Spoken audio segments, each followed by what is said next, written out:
আসন্ন ত্রয়োদশ জাতীয় সংসদ নির্বাচনকে সামনে রেখে আইন শৃঙ্খলা ও সীমান্ত নিরাপত্তায় বিশেষ প্রস্তুতি নিয়েছে বিজিবি। রাঙামাটির বাঘাইছড়িতে মারিশা ব্যাটালিয়ন ২৭ বিজিবির ব্যবস্থাপনায় দিনব্যাপী পরিস্থিতিগত প্রশিক্ষণ, অনুশীলন ও মহড়া অনুষ্ঠিত হয়। নেতৃত্ব দেন zone commander lieutenant colonel Zahidul Islam Zahid. মহড়ায় নির্বাচনী পরিবেশে অনাকাঙ্ক্ষিত পরিস্থিতি মোকাবেলা, দাঙ্গা দমন ও জননিরাপত্তা নিশ্চিতের রণকৌশল প্রদর্শন করা হয়।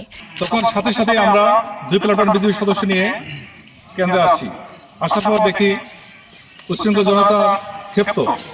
তখন বিজিবি সদস্য এসে তাদের উপর সুষ্ঠুভাবে পরিচালনা করছে।